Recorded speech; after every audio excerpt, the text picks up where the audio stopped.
Hi, it's Steve in the old milk barn, and now I'm going to show you my ignorance on a 4-jaw chuck. I certainly don't have any skills. I'm not going to be looking to demonstrate any skills. What I'm going to be doing is setting up a shaft in the chuck. What I've got to use is a offshore dial indicator, and it's going to be a task, and I'm expecting lots and lots of comments about this. And there's my high, there's my low. We'll loosen the low. We'll center it up in here now.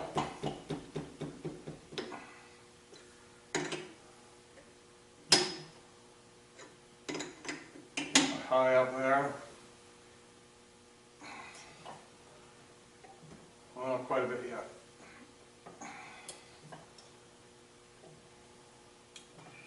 Okay, low.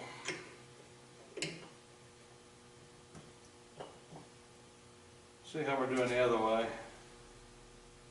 There's my low. Go the other way just a little bit for a second to get some of that taken out so I don't have so much variation from one side to the other. Okay, there's a high, there's a low. We'll take that out.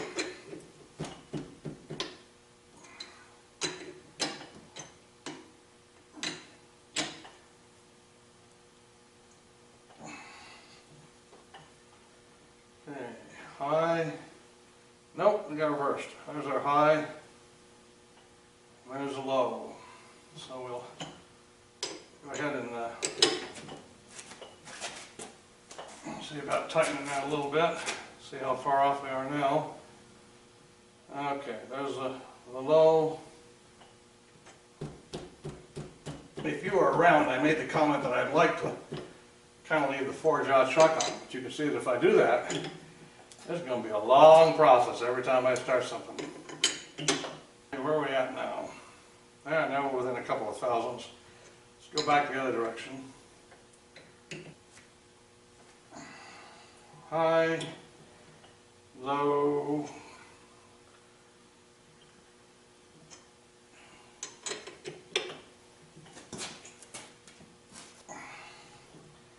Okay, so now that's just perfect there. So let's get this one out now, finished. There's my high. Nope. There's my high. There's my low. High. Close to a 0 anyways. Okay. 0. Now through 0, 0. Within a half.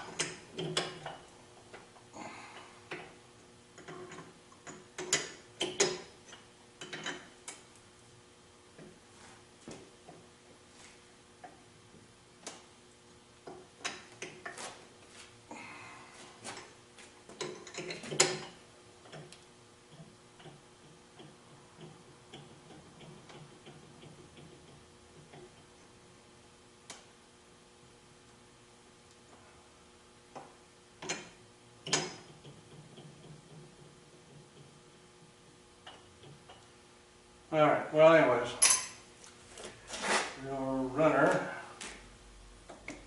Okay, that's less than a thousandth. Now we got to move her back down here again. And we're going to be out of bunch. Yeah, see, that's the problem right there. Look at the distance I'm out.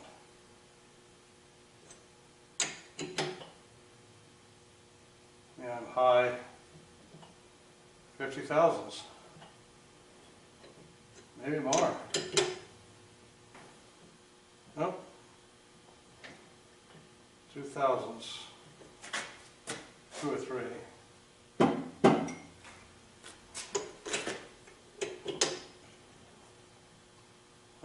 that's damn near right on.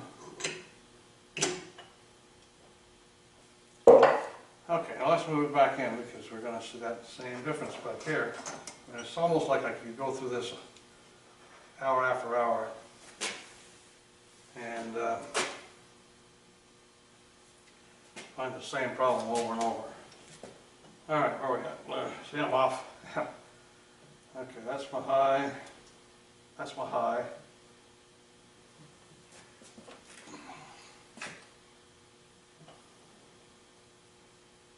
The low.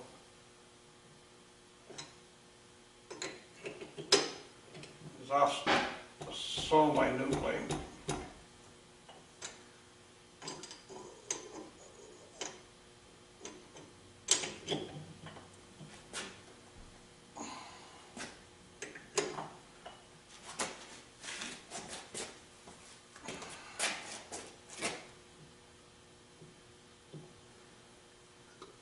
Okay, that's just damn near on.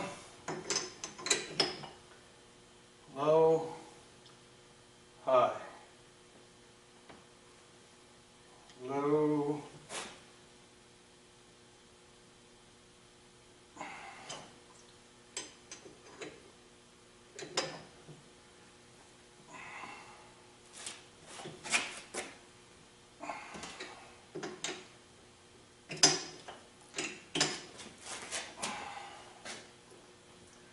Didn't really relax over there. Oh, right on money though. Right on the money. As a matter of fact, I'm just about perfect all the way around now. Just a little bit high there.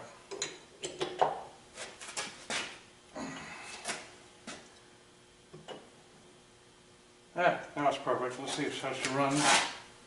Actually, within 1,000. But you can already see that the other end is out. So I could chase this forever.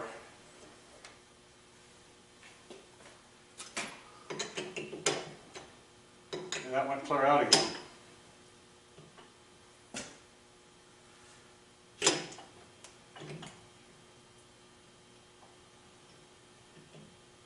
Well, that was about right on. That was high, my low, and it's 1/1000 and a half maybe.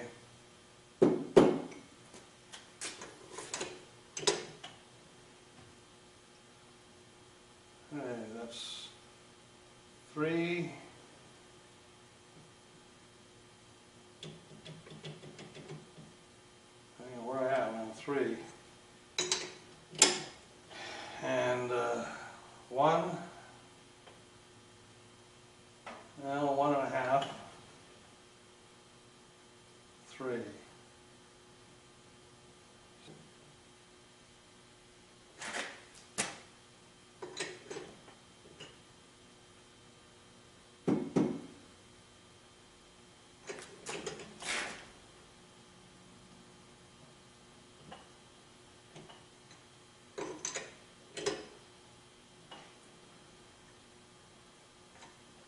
So all I can think about doing now is, now that I got the end out there pretty close, is to drill a center hole, set up a center on it, and then bring this back in, trying to hold that in place.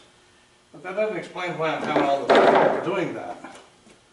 You would think that if I got this outside centered up and these jaws are any good at all, it would be pretty good. But the jaws they're not even touching on the outside edge. I guess this chuck is just that bad, or the jaws are just that bad. Yeah, see, they're still not touching out here. So the question is how do I get that solved? Well, you can even see where these jaws are binding back here and hardly touching in the front.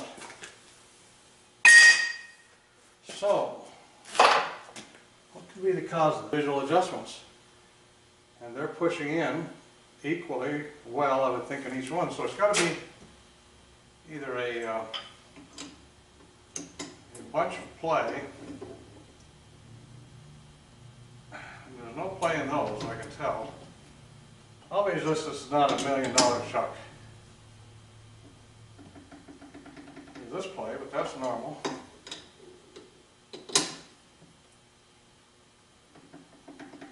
Not going to get out of that, that's normal. So let's take a look at something else here.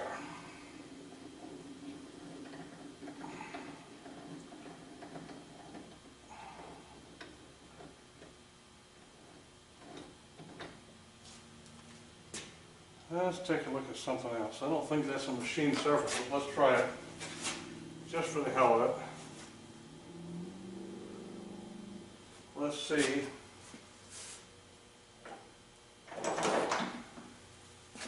these two surfaces are even close to square.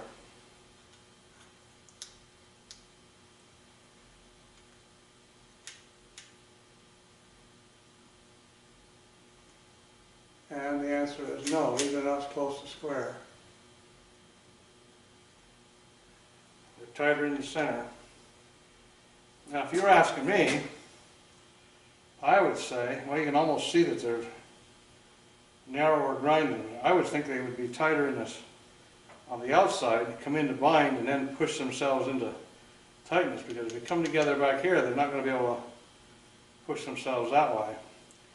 So the trick is going to be how to grind these things under pressure.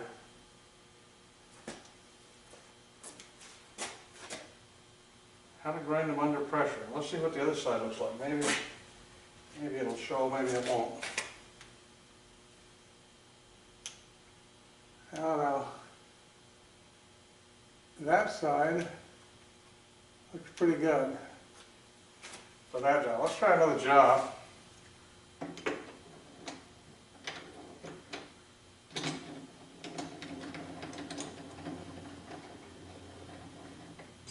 Try another jaw and see if it also appears to be at. Yes, I'm just playing now. Touch the power off on that thing.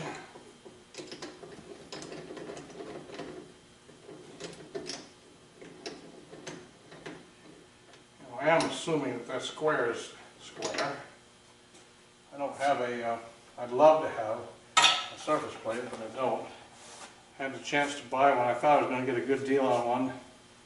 It was a Starrett 18 by 12 surface plate at an auction, where I thought nobody knew it was even coming up for auction, to be honest with you. Went for $1,100. I guess it must have been a AAA or whatever the hell they are for one, because this guy and his son were looking at it right with me. See that? Now I know that's not supposed to cut right with those, but it should be cut right with these, and there's a problem with not having the ability to set up. Now these pieces right, this should be ground square with that, and hopefully that would be ground square with something. But anyways, you know, that's pretty square there. So what am I going to do about this? How am I going to fix that? Those jaws are out, maybe a degree, you know, maybe a little more from square. I didn't check this other side on this one. Now, you know, that's like I said, I'm only assuming that this piece right here is close, that they would be off. And in every case, I know, see that one, following that example, yeah, that's true too. That's on that side. That is off a little bit on that, based on that. Yeah, not so much. A little bit. Now you realize, I mean, I realize that if I'm not in the center here, I'm going to throw this all off. But, you know, these are out. They're not bell-mouthed. They're just not square. The angle is over a 90, or under a 90, whichever way you measure it. If you're looking at the inside angle, it's under a 90, and if you're looking at the outside angle, it's over a 90. And if you look at those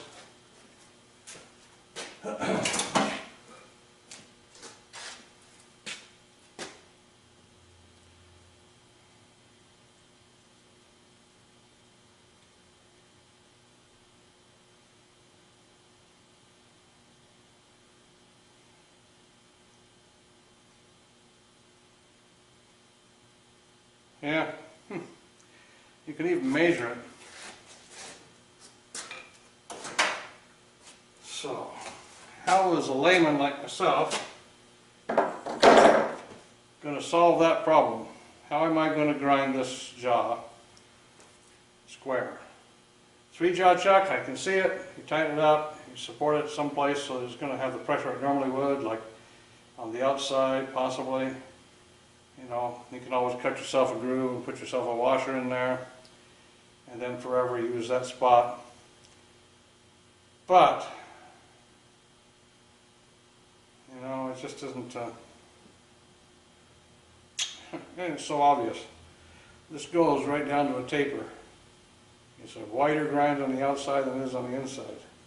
Well, of course that might happen anyhow if the thing was not properly cast or not even closely machined. But when they ground it, instead of being like that, this jaw was like that. Except it was like that. Because they ground it wider on the outside, narrow on the inside. When they ground it, they ground this wider. And, boy, I just don't know. I don't have a solution. I'll think about it. I'll come up with some way to do this. But right now, I don't have a solution. Oh, that's how we get old. I don't have a way to do that. And that kind of messes me up for wanting to wear this, I use this 4-jaw chuck routinely. I mean, there's a solution. Shit can the son of a bitch can get another one. I ain't got the money. So, it just ain't gonna happen. I'm gonna have to figure out how to do it. And, like I said, on a 3-jaw, you can get them where they're all the same tension because of the scroll. Of course, even on a 3-jaw, if your scroll's messed up in the middle of the scroll, you know, they're going to be different. So you can really only grind a 3-jaw for an exact dimension. You can get it close all the way around.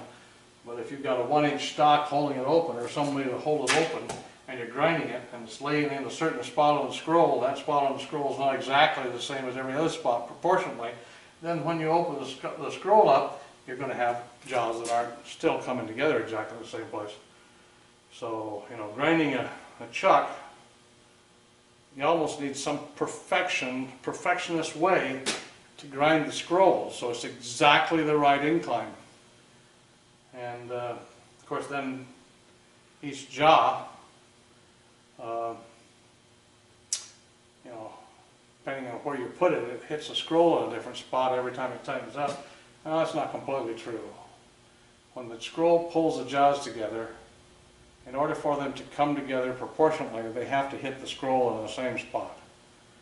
So, even though you might move them around and get a difference in adjustment slightly, it's only then depends on where the scroll lays in the body.